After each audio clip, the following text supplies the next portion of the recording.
Good morning, friends. Looking down at my phone, so I'm looking away. Good morning, friends. Steve here. and I know I have spoken a lot about the date, March 24th of 2025, for a number of years, because that was the date that 28-year cycle of cleansing between the two 13,000-year cycles of our Earth's travel with our sun around the central sun.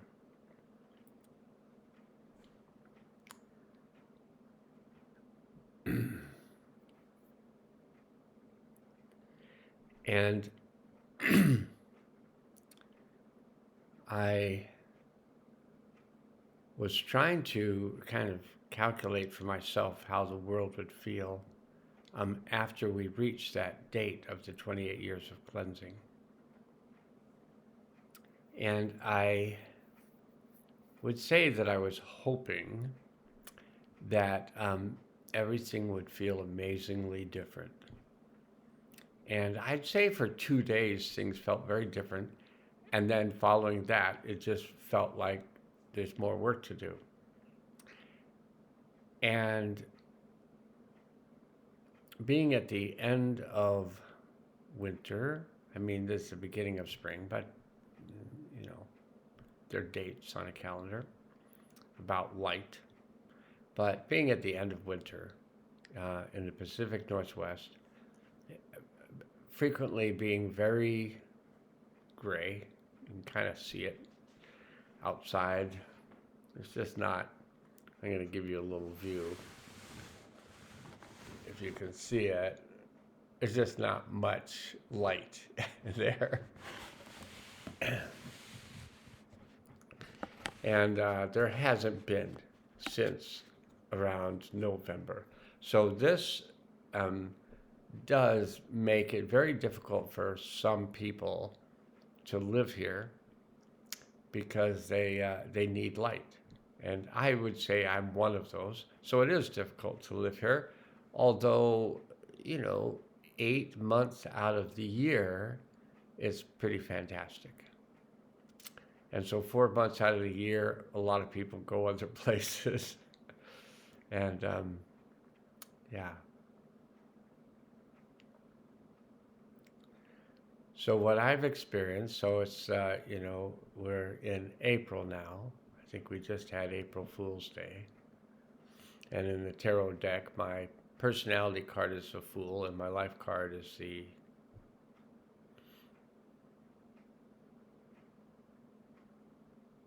think it's the Emperor.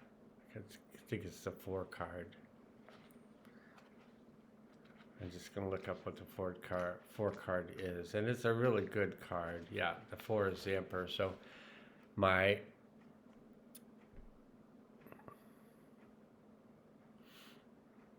life card is the Emperor. And I would say that I've been varying in what I'd say mental function. And so I speak about these things because I feel like the world's affecting us. Yeah, our own, systems are affecting us as well. But our systems are affected by the world, and the world is affected by our systems. So I had the last couple of days I found were very emotional. And in the dream world, I was being trained how to work another way with emotions. And then I was given a couple really emotional days to learn how to do what I was taught. Figuring this is the way whoever they are, I know some of them, but whoever they are, this is the way they work, is they help people understand these processes by me having to embody them, me having to figure them out, then live them, and then have the experience of them, and then I can talk about it from a place of embodiment. And I'm going to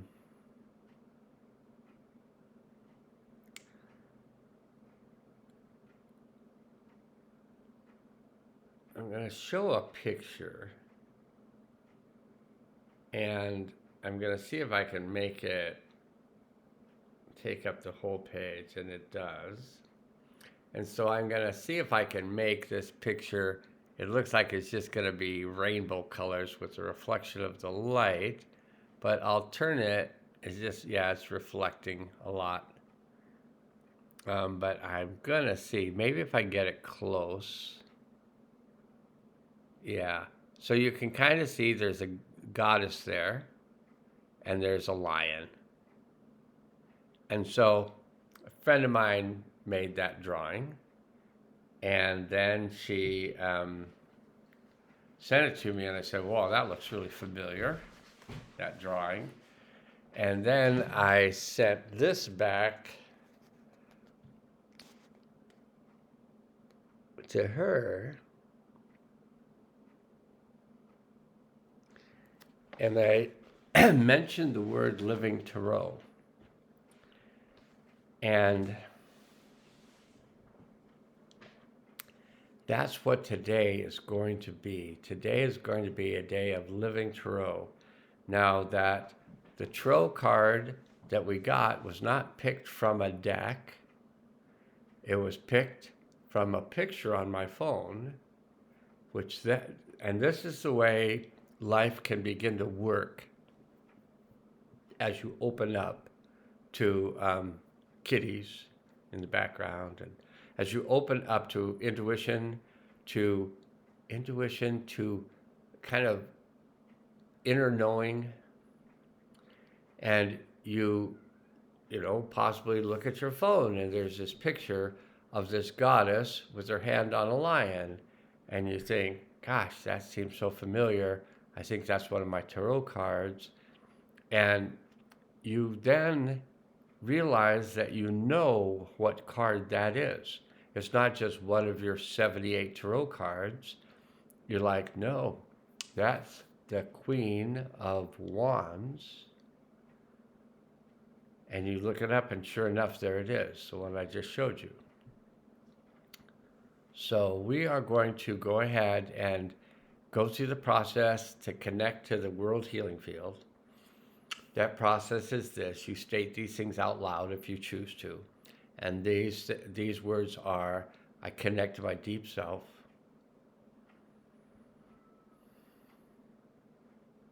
I connect to my higher self. I connect to my highest self. And if you notice, there was a change in me. I was in more of a kind of grumpy Steve, a little bit of a grumpy Steve. I'm Irish, so I can't be too grumpy, but grumpy Steve. And then connect to my deep self, and I'm like, oh, introspective Steve. I connect to my higher self. I'm like, oh, a lot lighter Steve. I connect to my highest self, and it's like, everything's feeling different now. So what are we connecting with? Are we connecting with our computers? Are we connecting with the world hypnotic programmers who are putting out most of the data? You could say, well, I'm a hypnotic programmer too. Well, I do understand hypnosis, and I am very careful with my language, because language leads to spelling. So if I tell you something and I tell it to you 3 times, let's just use safe and effective as spells. So if I tell you this is safe and effective, safe and effective, safe and effective 3 times, that's a spell. That's kind of a hypnotic program. And then you go, oh, but it's safe and effective. And I'm like, have you tried it? No, but it's safe and effective. I'm like, okay. I trust things through my experience. And if I'm going to trust someone, typically they won't have a job title of drug salesman, or maybe even used car salesman.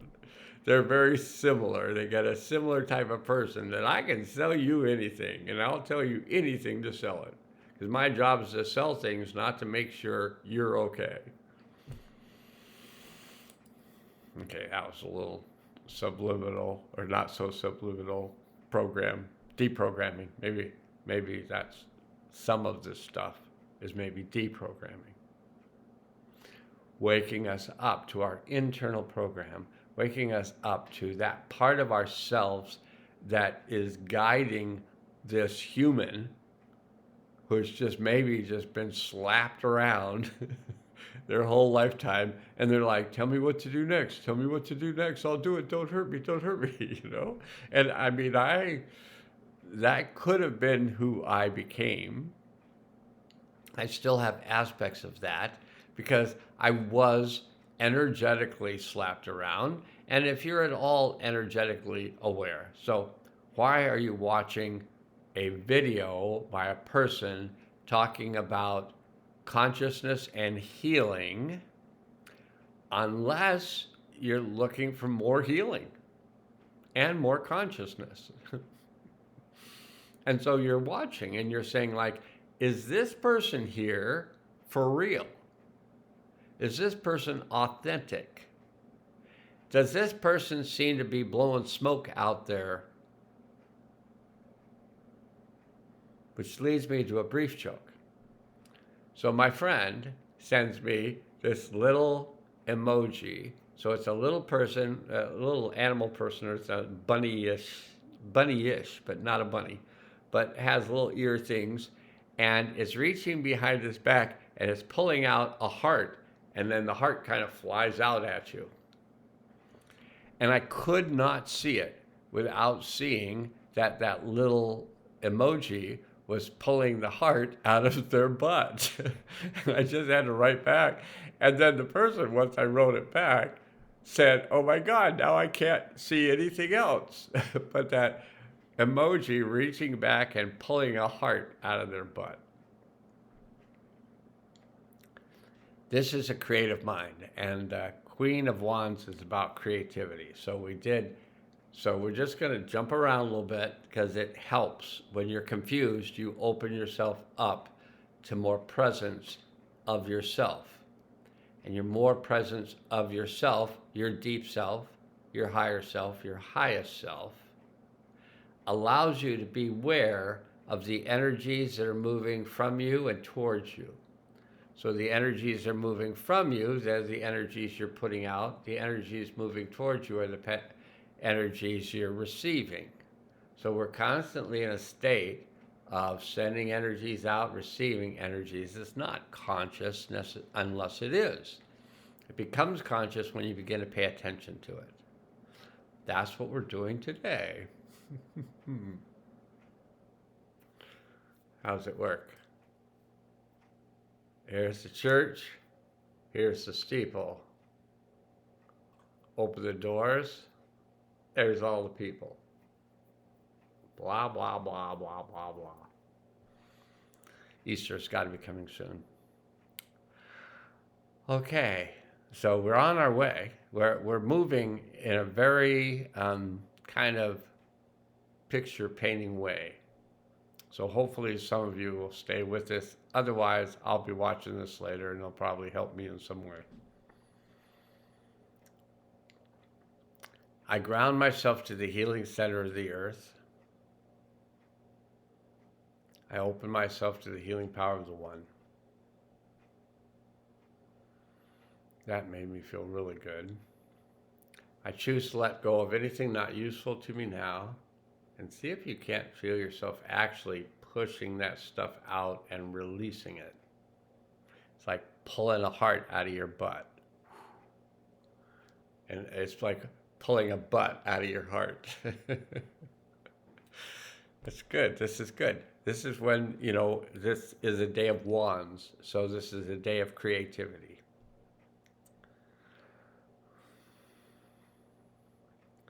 I asked, If you choose to work with the higher seventh dimensional beings, the Hathor state, I choose to work with the Hathors. And I'm going to state that. I choose to work with the Hathors today. You don't have to add today. You can just work with them all the time. But I'm just stating today.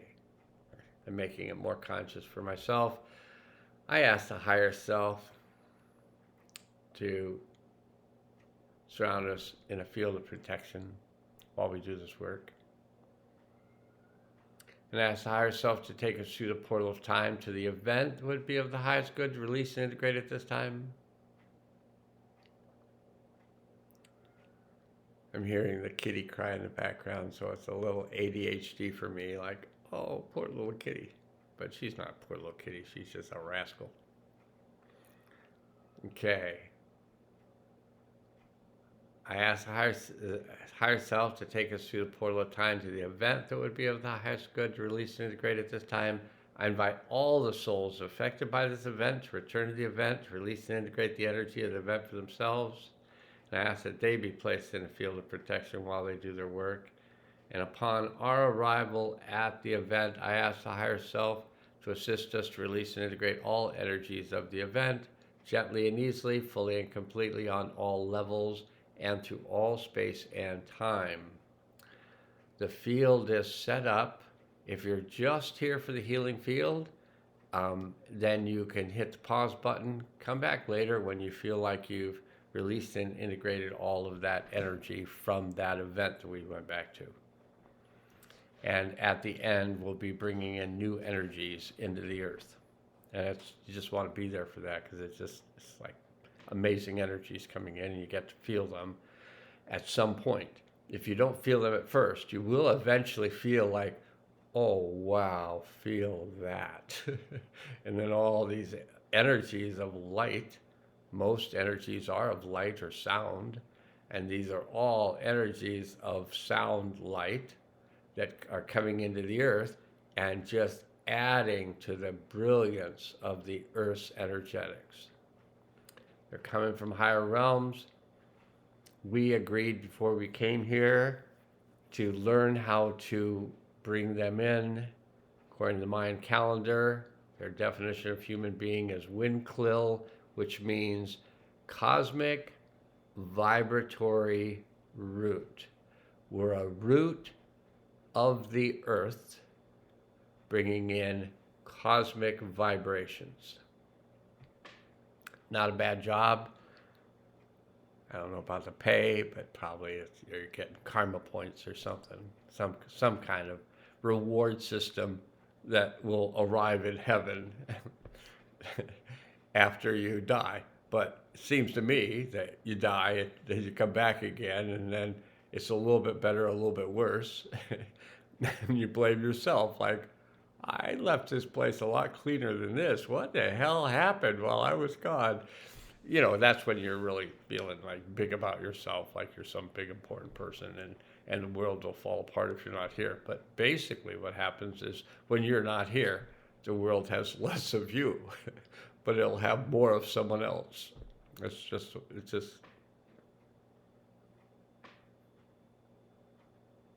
yeah, you try to do that, one going one way and one going the other. It's an art, it's a skill. It's like juggling.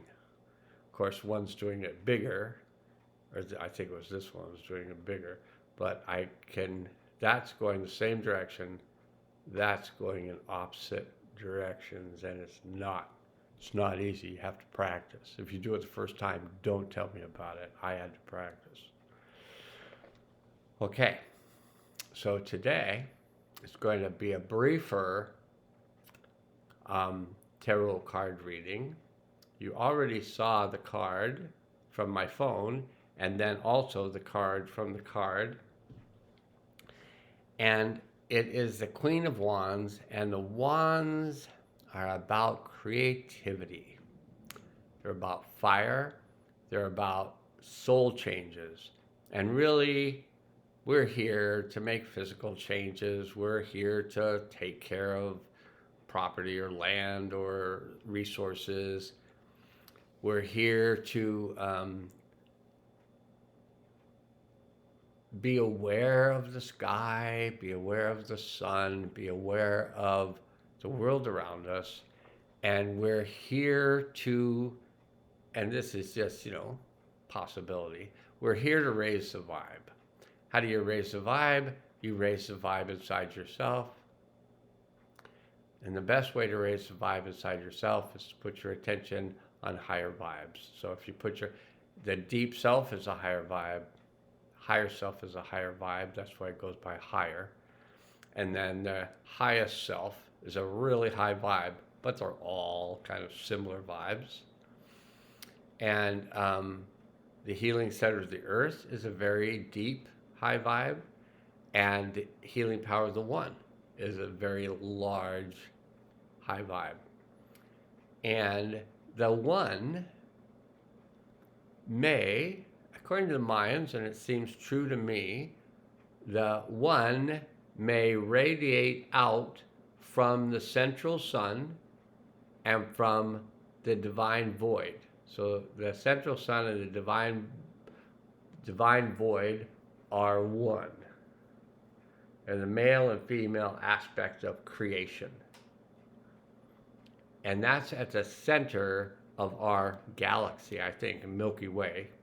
But that central sun, Mayans refer to it as Hunab Ku, and it means, the conscious one, or the central sun, sun and one.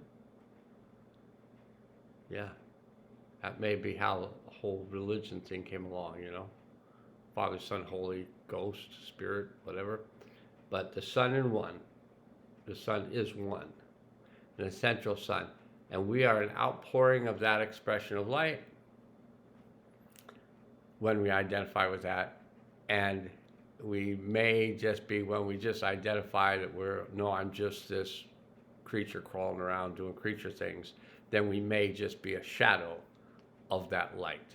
But when we're an expression of that light, then we're just expressing the light. And sometimes we're expressing the light, and sometimes we're expressing the shadow. But the light and the shadow, the light and the dark, are the principles of creation, and there's nothing wrong with either one of them. As long as they're in balance. As long as they're in balance within you, the light and the dark, they're in balance. Your creativity comes out of your dark. Your awareness comes out of your light. In balance, and as large as you want that to be. So, here's the tarot card for today. It's the Queen of Wands. The Queen of Wands is the knower of the big S self. The deep self. The higher self. The highest self. This symbol represents self-mastery. Don't I kind of look like a master the way I'm sitting here right now, pontificating? This symbol represents self-mastery and the process of self-reclamation, reclaiming the self, reclaiming the big S self. I'm just a big S self. I'm like a heart pulled out of the butt, or a butt pulled out of the heart.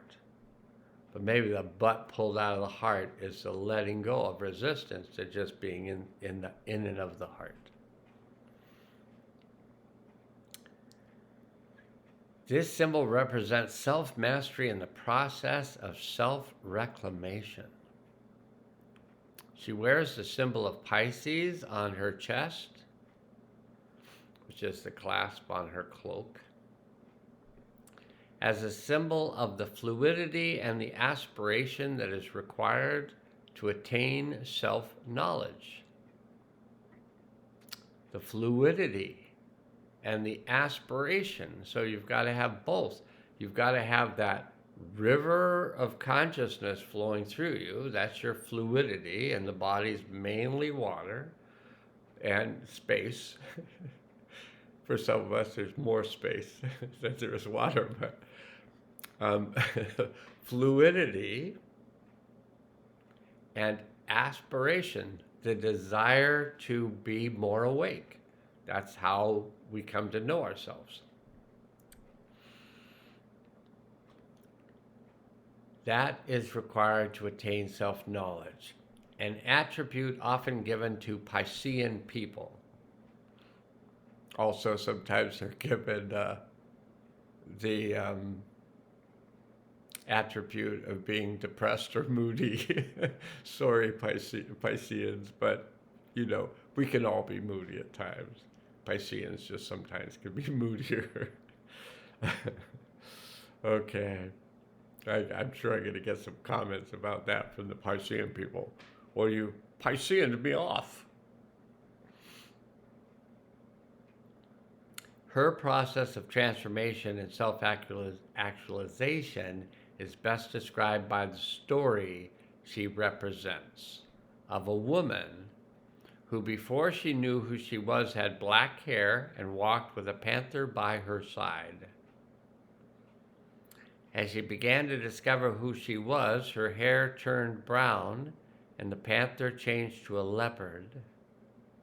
When she fully realized who she was and began to manifest who she was in the world, with her pine cone wand, her hair turned fiery red. At this stage of self-knowledge, she pinched the growth marks of the leopard to prevent it from transforming into a beautiful lion, to match her self-knowledge, because she wanted a reminder of the dark places from whence she had come. The spots of the leopard. This myth represents a process of self-discovery and the splendor of awakening to the deepest essence of who we are, the radiant crown. So we are the radiant crown. The deepest essence of who we are is the Hunab Ku, is the central sun, is the consciousness of one, which is the consciousness at our center. So discovering ourself as conscious beings, we need to go inward to our center. And once we find our center, we need to pinch ourselves and stay there as frequently as we can. So all these things can be going around, but what we're doing is from our calm and peaceful center, possibly filled with joy, we radiate this peace and joy out to the world for whatever the world happens to be going through at the time. We bring that peaceful, calm, joyful center and radiate it into the world as a lighthouse, as a central sun within ourselves, because we're just kind of like those Russian dolls that you pull a piece off and there's another one, and when you get to that very center, it's the central sun. You, me, central sun. The radiant crown. The Queen of Wands is about the mastery of self-knowledge and the ability to withstand a kitty standing behind you, walking back. Like, there's my lion. And I've pinched her, and she's got really nice stripes and little dots and all sorts of things all over, and I'm just keeping her there to remind me of my darkness, and she does remind me of my darkness. Okay, that was a good reading, and that was only 30-some minutes, 29 minutes and 39 seconds long. It'll be 30 minutes by the time I'm done. Okay, so those of you who left and came back, welcome back. And now we're going to do the part of the closing of the field. So I asked the higher self and our soul group to assist all the souls that return to this event to combine with that part of their soul that had remained at the event and bring that combined soul through their radiant crown, right down through their spine, bring that combined soul back into their body in present time with all of its wisdom, power, and clarity, compassion, curiosity, and kindness. And with peace and joy, we ground ourselves into the healing center of the earth and open up the portal for the delivery of the new energies into the earth at this time. And with that portal open, we can ask that these new energies be brought in with the darkness reminding us that we came out of the dark and we carry the light. We carry both the light and the dark. There's the dark right there. I guess I'm dark. We color coordinate. So we ask that all those new energies be brought in to the healing center of the earth